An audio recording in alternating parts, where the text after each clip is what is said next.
अध्याय 2 श्लोक 57 भागवत गीता। यः सर्वत्राणभिस्नेहस्तत्तत् प्राप्य शुभाशुभम् नाभिनन्दति न द्वेष्टि तस्य प्रज्ञा प्रतिष्ठिता। अनुवाद। जो सभी परिस्थितियों में अनासक्त रहते हैं तथा शुभ या अशुभ वस्तुओं को प्राप्त कर ना प्रसन्न होते हैं और ना द्वेष करते हैं, उनकी बुद्धि प्रज्ञा प्रतिष्ठित होती है। व्याख्या। स्थित प्रज्ञा मनुष्य कैसे बोलते हैं?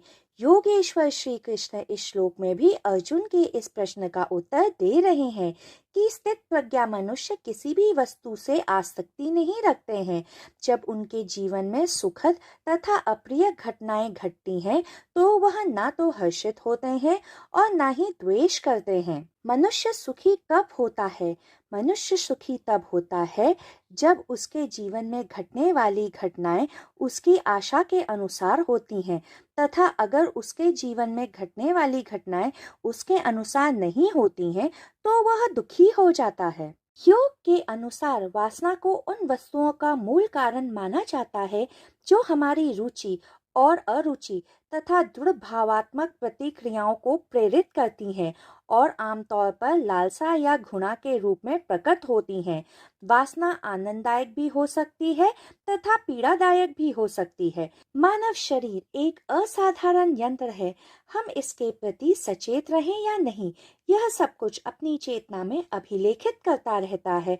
इस कई जन्मों की स्मृति के आधार पर हम कुछ प्रवृत्तियां विकसित करते हैं जिन्हें वासना कहा जाता है। वासनाएं 3 प्रकार की होती हैं।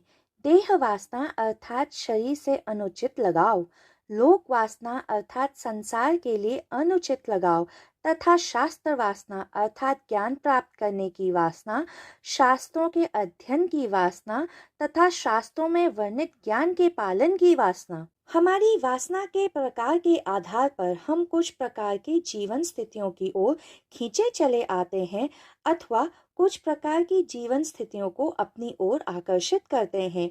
इसे हम कर्म कहते हैं।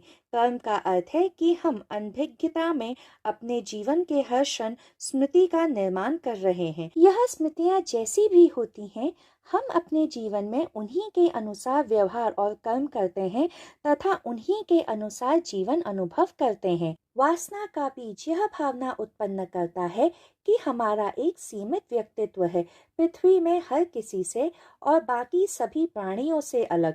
जब हम अलग अनुभव करते हैं तो हम एक ऐसा लक्ष्य बनाते हैं जो हमें लगता है कि हमें सुख देगा और हम उस लक्ष्य तक पहुंचने का प्रयास करते हैं। जब हम इस लक्ष्य को साध लेते हैं तो थोड़े समय के लिए सुख का अनुभव जरूर करते हैं, परंतु कुछ क्षणों बाद बेचैनी फिर से प्रारंभ होने लगती है तथा हम सुख की प्राप्ति के लिए एक नए लक्ष्य की खोज करने लगते हैं और हमारे जीवन पर्यंत यह चक्र निरंतर चलता रहता है। जब हम देख पाते हैं कि हमारा जीवन केवल एक बार बार घटित होने वाला मूर्खतापूर्ण चक्र है जो हमारी अनभिज्ञता की वजह से हमारे कई जीवनों से चला आ रहा है, तब हम इससे मुक्ति पाना चाहते हैं। मोक्ष या निर्वाणा का अर्थ है इस निरंतर चलते जा रहे चक्र को रोकना। यदि हम इन कई जन्मों की एकत्रित करी गई स्मृतियों को पूरी तरह से नष्ट कर देते हैं तो केवल वास्तविक स्व बच जाता है, क्योंकि हम अपनी व्यक्तिगत पहचान खो बैठते हैं। हम दुखों के साथ पहचान स्थापित करते हैं क्योंकि हम असत्य के साथ पहचान स्थापित करते हैं। जब जो है ही नहीं, हम दृढ़ता के साथ उस भौतिक शरीर को अपनी पहचान मान बैठते हैं तो दुख होना सामान्य बात है। परंतु जब हमारी पहचान हमारे वास्तविक स्व से होती है तो हम दुखों से दूर परमानंद में स्थापित हो जाते हैं तथा स्थित प्रज्ञा कहलाते हैं।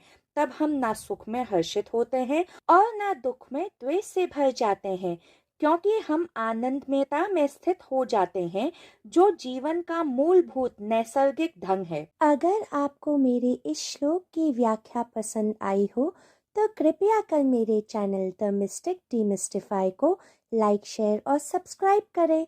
जय श्री कृष्ण।